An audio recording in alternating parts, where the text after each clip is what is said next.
Nominated for the Rockefeller Grant in 2001, Muriel won a Native Heart Award and was the only Native American woman to have her work to be selected by the Olympic Games in Sydney, Australia, at the Sydney Opera House.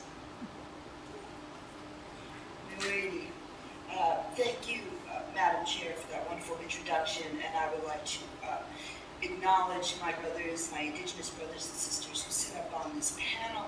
I would like to acknowledge the Secretariat and my fellow colleagues who I sit with. I bring very good and warm greetings to the many nations and communities that the American Indian Law Alliance serves in this New York City area and across the country and on an international basis. It doesn't say that I'm from the Kuna Rappahannock tribes, the Kunas who come from off the coast of Panama, where you just saw a small presentation in the Rappahannock who were from Virginia. I will respectfully make my presentation, hopefully within the allotted time, and I look forward to a discussion afterwards. Historically, the social, legal, and cultural protocols of Indigenous societies have been passed down to the next generations using the oral traditions of storytelling. Indigenous artistic expression and traditional culture are the fabric to the community, maintaining cultural identity in urban and rural settings.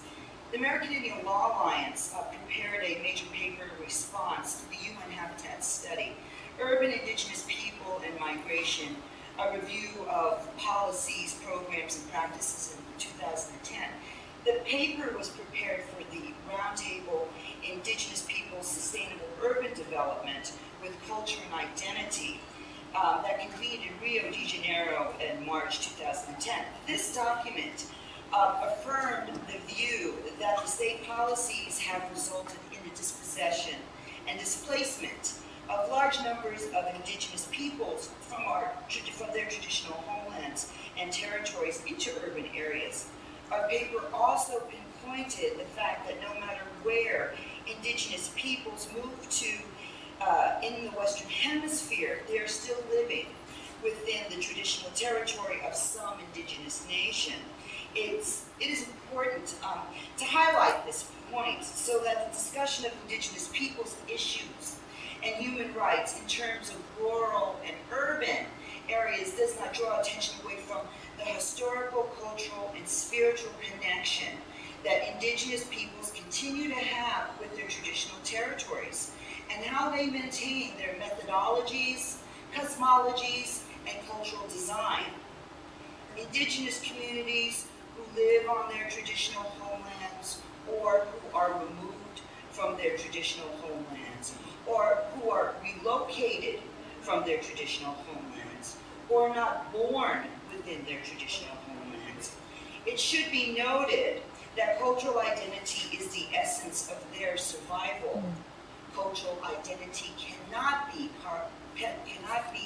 separated.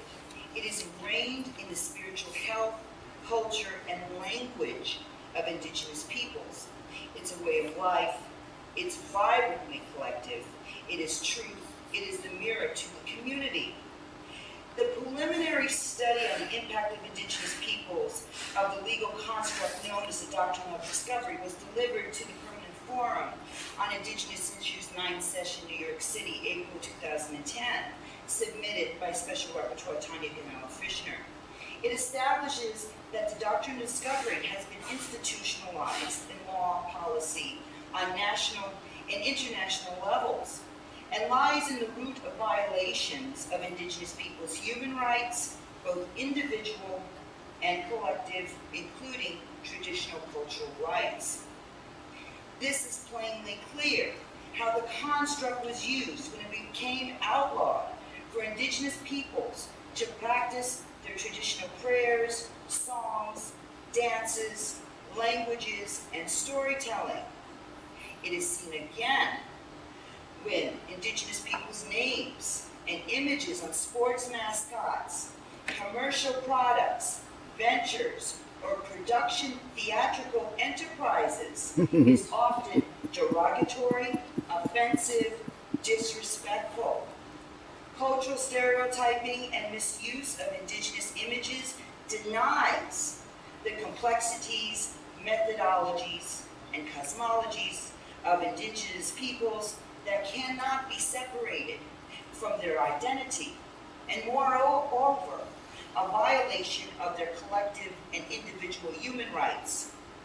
Western-born, Western non-indigenous culture has manufactured stereotypes depicting indigenous peoples as not civilized, backward, or uncultured, while non-indigenous Western culture is presented as modern and civilized, therefore supporting the basic principle of the legal construct known as the doctrine of discovery, that those who are not Christian are not human.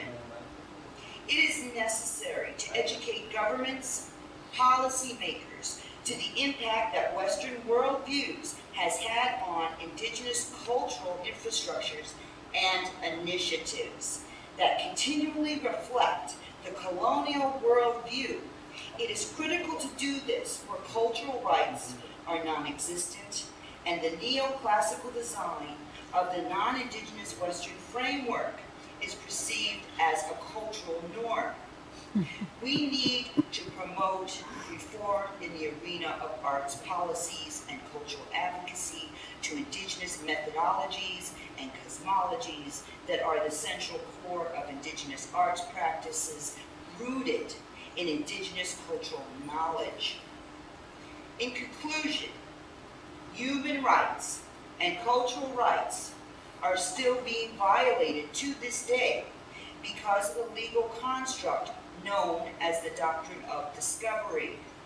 Indigenous arts and culture, including historical memory, must be integrated as a prerequisite and as a basis when building indigenous arts and cultural projects or initiatives. Creating a new paradigm in regards to indigenous arts and culture is the key to sustainable communities on our lands and territories. The challenge lies in supporting with proper financial resources and promoting initiatives and organizational systems unique to indigenous peoples, as well as asserting that indigenous peoples have the right to maintain, control, protect, develop their own cultural heritage, including the visual and performing arts. A hope and thank you. And you're talking about your stories, and you're saying this is a belief system. I can't say this is a fantasy. This is a belief system. We believe in these cosmologies. As an example, we talk about the Mola textiles. The Mola textiles are more than just a textile. They are part of our healing system in Kuna culture. With each layer is going to several layers within to our spirituality, into our cosmologies. And within there is the healing chants. And from there, spirituality and healing comes together. And that is part of the textiles. You see it the same way with the textiles with Navajo culture, with the weavings that we saw like earlier. If you can compare that to the movie that we just saw, the same. It's directly related because it's not in this compartment. It is not separated. It's all part of one thing.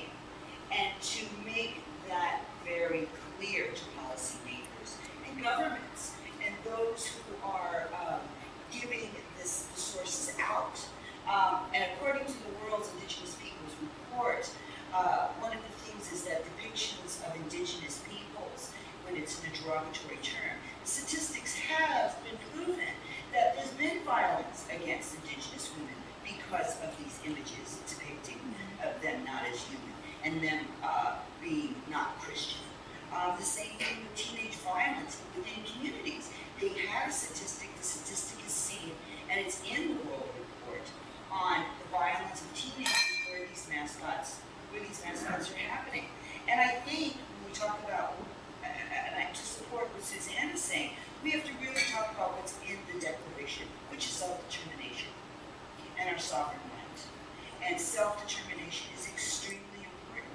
It's within our self-determination that makes us great, that gives us ownership to our stories, to